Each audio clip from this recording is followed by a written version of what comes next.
Hello, I'm librettist Matt Boresi, co-founder of the Decameron Opera Coalition, a coalition of independent opera companies from across the country. Their latest project is Heroes, 8 world premiere operatic films available to stream now. If you'd like to see Heroes, go to decameronoperacoalition.org, and one $15 ticket will get you unlimited streams of all 3 episodes of Heroes through the end of the year. These 8 world premiere operatic films explore heroism, big, small, past, present, future, all manner of explorations of heroism. And there's one work in Heroes that is particularly close to me because I wrote the words. It's called Heroes Songs, and it's 5 world premiere art songs performed by mezzo-soprano Tasia Quartang, by tenor Javier Abreu, by baritone John Castillo, and by a special guest soprano who you'll be meeting in just a moment. So with me today is the team behind Hero Songs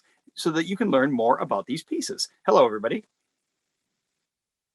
So I'm going to throw this over to the composer, Peter Hilliard, who's a longtime collaborator of mine. And I would love for everybody on the call to introduce themselves and talk about their role in the piece. And we'll start with you, Peter.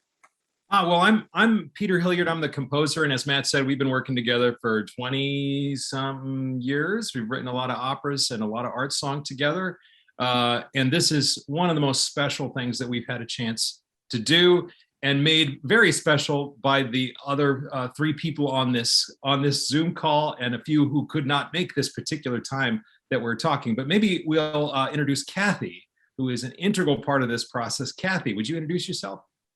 Hi, I'm Kathy Wittman. I'm a filmmaker, and I came along on our East Coast tour to film 3 of the 4 singers for the Hero Songs, and then I also put together the episodes for the production.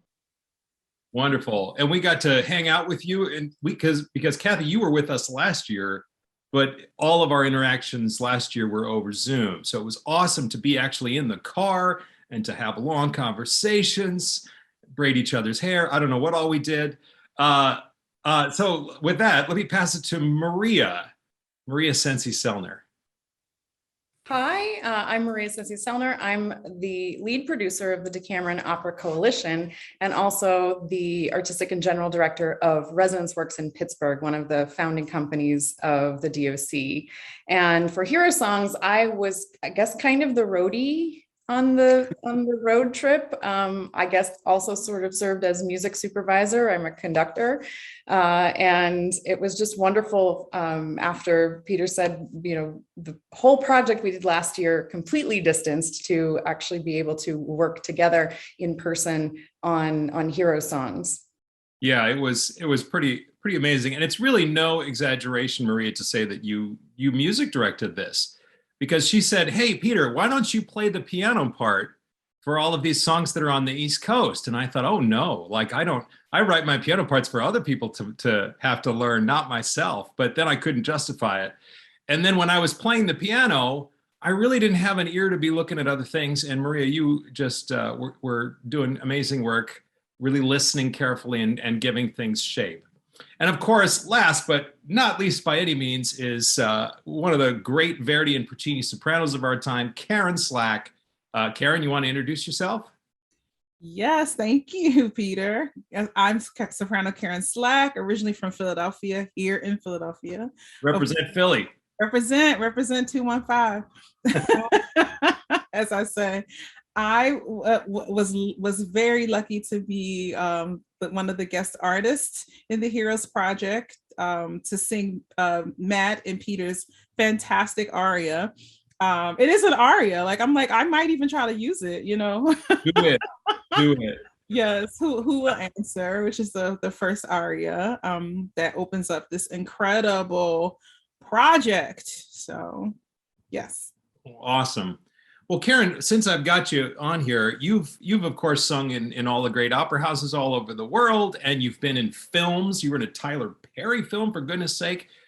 You've been on big projects that are live, and recently you've been on a lot of projects that are virtual.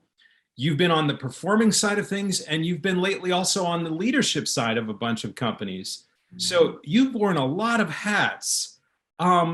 do you feel like you're accessing sort of different parts of yourself as you try on all those things, or is there kind of a core Karen Slack that is accessed in all these areas?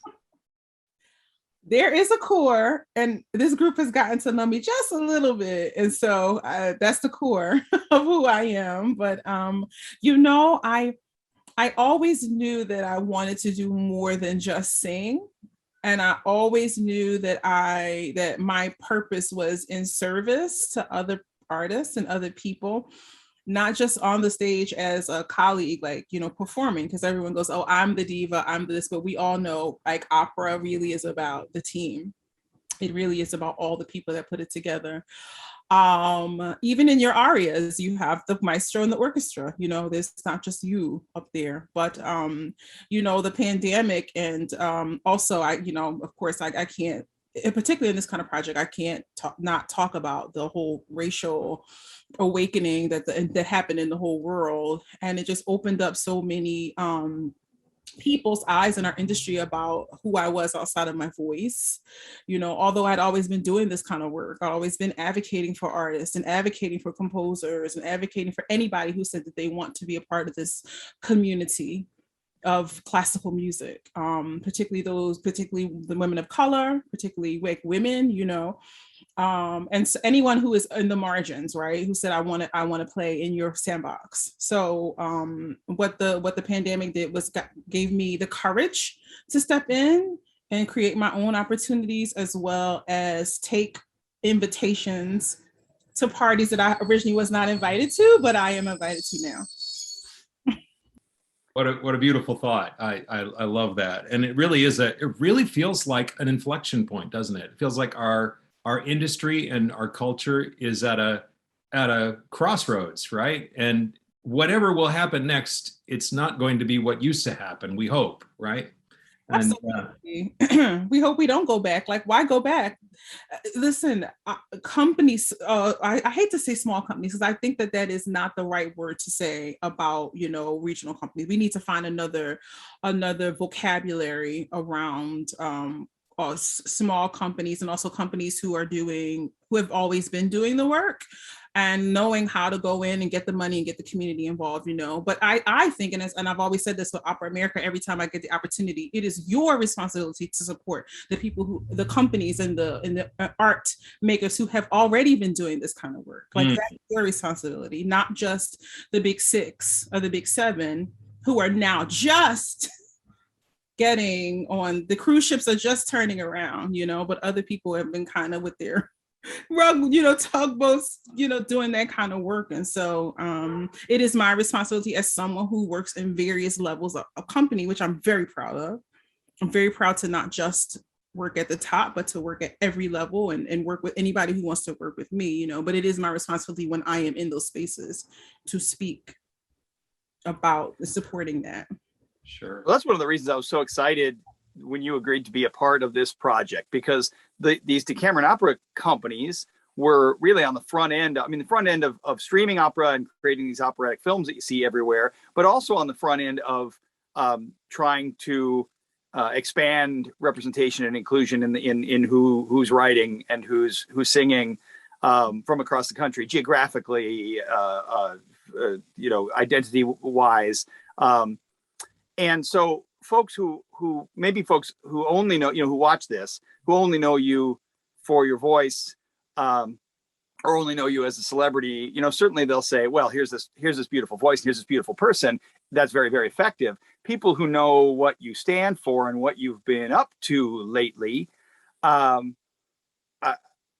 just feel like what the Decameron folks are doing and what you've been doing are so much in alignment that not just your gorgeous voice, but your mission and your soul attached to this project. Just give it a give it a gravity to people who know what you've been fighting for. That really helps us with the message. Yeah. So thank you. Yeah, we're very grateful. That we were when you agreed. Yeah. We're very grateful for your participation, of course, to meet you, and as a composer, just to hear you sing that my music and Matt's words. What could be better than that? It's amazing. I know. I think immediately in the middle of the rehearsal, I was like, "Do you have more stuff?" Because Yeah. Yeah, and I think I sent you some. I got home and I was like, I'm going to send Karen some more stuff. I did. I got it all. Hey, Kathy, last year we had you doing terrible, terrible work in the like video mines, trying to put together stuff that didn't go together. And this year your job was a little more fun and maybe a little more grateful. You want to talk about the difference between last year and this year, Kathy?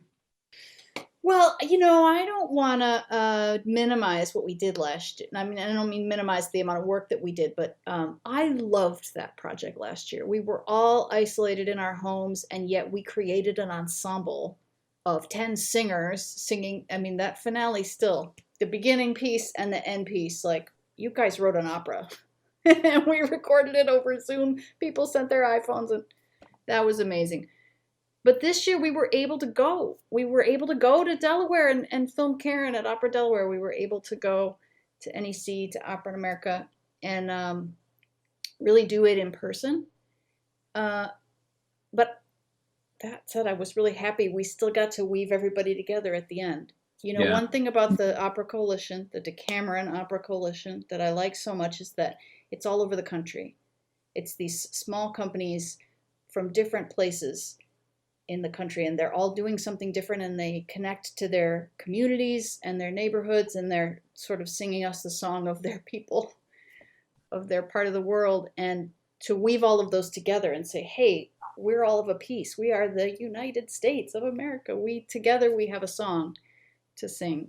That was really neat. Well, and you did an amazing job with that. And I hope that people will watch, all the episodes so they can see all the hero songs to see your work, Kathy, because certainly like pointing a camera at Karen Slack and having her sing Peter's beautiful music, that's enough. I mean, there's your $15 and then some right there, but you did a lot more than that. Yeah. This is a film. I mean, there's a film in each of the hero songs and a film across the hero songs. So it's not just a recital, this is Karen Slack in a film. And I think that film really elevated the material and really even broadened the message of the material and deepened the message of the material in a way that I'm terribly pleased with. I'm glad. In the spirit of the project, it seems we had to go to the next step. And I would pay a lot of money to go sit in a recital hall and just listen to Karen sing that song, just listen to John Castillo sing that song. But on film, it was different. We had to bring something else. And since those songs were framing the whole collection of opera films, it seemed like they had to do a little more than just be performance videos. So I was lucky enough to get a group of brilliant young actors who were able to embody ideas for each one. And Peter, I don't know if you want, we had a wonderful conversation, Peter and I, on the way to Delaware, where we threw out a bunch of ideas about what we could possibly do. And half of them went in the trash almost before we'd finished talking about them. But it really helped me get thinking about what I was going to say, Kathy. Yeah, that was a wonderful conversation that I'm going to remember for a long, long time. What your films do so beautifully in providing context for these songs is really, you're sort of visually asking a question. You're asking the question that really Karen asks in the art song, which is, who will answer? What does heroism look like? And who will be the next hero when we need one? And really the art songs are there to make the operas seem like a necessary answer, right? And so your questions in those visuals are really, really powerful. I was thinking, actually, and I don't know if you know this, Kathy, but people have been asking about them. We've been getting off of Zooms that were filmed, and people are like, wait, before you go, what about that? Whose idea was it to have the statue and to have the folks around? I was like, that's all Kathy. So it's making a big impression. I would love to hear you, Kathy, before we move on to Maria, just talk for a minute about that difference between filming live classical music, which you do quite a bit, and this. And it seems to me, just kind of something you said sort of struck me in an interesting way. when I'm in a concert hall, I have this experience of the room, of the people around me, of sitting in my seat and expecting the concert to begin, seeing the piano, smelling the room. It's like a full body sense experience to sit and watch someone live, right? And you have this kind of community experience of my seats, my seat hears the music differently than 2 seats over. Today is different from yesterday, right? None of those things are at play when you're watching a filmed recital. You're in your living room for all anybody knows. And you have to sort of, maybe I'm wrong, but you sort of have to make up for the loss of that space in a different way so that it tells you something. Yes to all of that. I like to say I fell into the right profession because I'm a professional audience member. I'm just about the most enthusiastic audience member you've met. I also sometimes say I'm a professional wallflower because I always like to be invisible on the corner watching everybody. I don't want anybody looking at me. But when I go to a concert or a play or an opera or a performance, I'm sitting in my seat. I don't move. I don't bounce around the room. I don't see it from all different angles, but my brain zooms in. You know, when the soprano keels over and she starts keening, I'm zoomed right in on her. And then somebody comes in and says something and suddenly it's a 2-shot. Now see, I'm starting to use the language, but I've always thought what my gift or what I'm able to bring is to show you the way I see it. Because I am so fascinated by the experience I have. And I put my cameras around and I carefully place them so that I can then go home and put it together to show you mostly what I felt when I saw it, where we push in and where we pull out, and the way my emotions kind of go in and out of a piece. Isn't it amazing how many things, and the pandemic really brought this into focus for me, how many things we do without thinking about it at all? And then once we had to do it like virtually with a distance and things weren't obviously automatic, you realize you can't even explain all the decisions that you make without thinking about it on a regular basis. It's amazing. Well, Maria, I want to pass it over to you for a minute because you've also you've worn a lot of different hats, especially in this process. You said you were kind of a roadie. You were helping pack things up and unpack things, but you're also this fantastic set of ears. How is this different from, say, what you were doing today before we started this call, and what you do as a conductor on a regular basis? Sure. It's a little bit different in context. I'm sitting here in a dressing room in Heinz Hall in Pittsburgh. I'm the guest cover conductor for the Pittsburgh Symphony concerts this weekend. That's what I was just doing, listening to a rehearsal of Flute Concerto by Kaya Saariaho. Amazing piece. But a lot of those same skills actually as a cover we use in the recording. I've listened to so many recordings in the last year and a half. I've listened to them. I've synced them up. I've worked hand in hand with our audio engineer. But fundamentally, I'm a conductor, and we exercise a muscle as a conductor that over the course of the last year and a half, we've had to do that very differently or not at all. And so this project and our project last year, I still feel like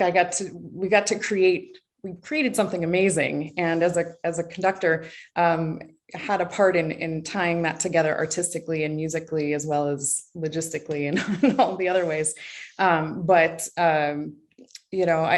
There's nothing like being in the room, but what we're doing, I feel, is expanding the genre of opera, of classical music. And I feel that it's really important, and it's something that's going to stick around. It is a beautiful thing. Karen, I know you just gave a performance in Columbia. To be in that hall, I'm sure, was amazing. But the film we have of you performing this song, staring down the lens of Kathy's camera and saying, when they carve the marble of tomorrow, who will be revealed? we've captured that forever. And that is going to be a new, I hope, a continuing branch of this art we call opera, and pushing into the realm of opera film. Well, that raises another question that I have for Karen, and if anybody has more questions, please feel free to fire away. But I don't want to keep everybody forever. But Karen, this project was about expanding opera in a lot of ways, in who can watch it, in who can write it, in what stories are being told, in how it can be received. And part of the message of the song you sang is about looking to the future. And in Kathy's film, she's really captured a lot of young people contemplating what the future of heroism might be. From where you sit in the industry, I mean, you've seen a big couple of years here with new rep and new composers in the mix, and new ways of looking at casting, and you've seen this technological shift that's going to give a lot of people access to opera who might not be able to just roll up to the opera house and throw their keys to the valet. How does the future look to you right now for the form on all those levels? Are you feeling optimistic? Is it, how long's the road? I'd just like to hear from your perch. How are things looking? Well, if I'm 100% honest, I feel positive about artists who are empowered to self-produce, companies who are being supported by foundations like Mellon and, Ford. And, of course, now that I'm on the other side of the table, I get to hear some of those conversations. I get to know like who is giving the money and why they're giving the money, and why they're not choosing to give the money now anymore to certain organizations. But that's for a whole other conversation. But I'm optimistic and really positive on that side. But there's another side of me that's very cautious. And I don't know if it's my Virgo nature or, not pessimistic in any way, but in the sense of like that some companies, some producers, some organizations will feel like it's too hard to change. And they will get comfortable, and their boards will support that level of comfort. And as we know, as all artists, that your excellence doesn't happen in your comfort. It happens in the discomfort. It happens in the times where, you guys are, ripping up, you've written that aria, that song 5 times, and it will be the 6th time that it's magic. Maria, you look at a score and it'll be the 100th time that you've done the piece that you go, now it makes sense. Maybe not 100, but you know what I mean, Kathy and Matt, we're all artists in that way, but that there will be people who will default backwards. And that is where my concern is, because we've all been through too much. We've all lost a lot. We've all sacrificed a lot in this moment to get to where we are now. And so I hope that we really push past the discomfort of, around hard conversations, around pushing artists and pushing stories and narratives and, and pushing past, this digital is that was before, that was 2020 and 21. Now we're in 23. We don't have to do that anymore. No. We are the last bastion, God damn it, of like art, where we're the last ones doing the thing, where everyone else is doing it already. Hollywood, music theater, dance, even orchestra in some instances are, which is even further behind sometimes than opera in certain ways. But like, we need to keep doing the thing that we have discovered in this time, supporting artists that didn't have a voice before. It's interesting, during this time I created my own online Facebook show, Kiki Conversations, which was to put artists in the center, not myself, but other people in the center. And then people got to see me in a different way again. And it opened up, she can do this, she can talk about this, she can do these things. And so I hope that I'm even able to still do that, and it doesn't default back to, let's just be pretty and sing, the things that you did, or if I'm defaulted just to singing, roles that are, Black roles, or creating, those type of roles or whatever, so that I'm able to do is just tell stories, you know, regardless of what the color of the skin is. So I don't know, Matt, you know. I am, and there's no way to know. And so many of these pieces about heroes have a theme running in them that these changes don't happen overnight, and this heroism doesn't happen in one big sort of sparkling flash. That the road is long. absolutely. And you know, and their projects like this reach so many times. Listen, I had no idea what I was watching, what I was going to experience outside of what I created, right? And when I watched all the episodes, I was like, oh my gosh, like I'm a part of something that's way bigger than just what I was gifted to present, you know. And I watched all the episodes, and I saw artists that I hadn't seen in so long, or got to see the actors and the storytelling. And I was like, oh, and it just reminded me that it is all bigger than just what we bring. We are a part of it, you know, a part of the larger experience. And I wish everybody felt that way, that it really is a collective, a coalition, a community.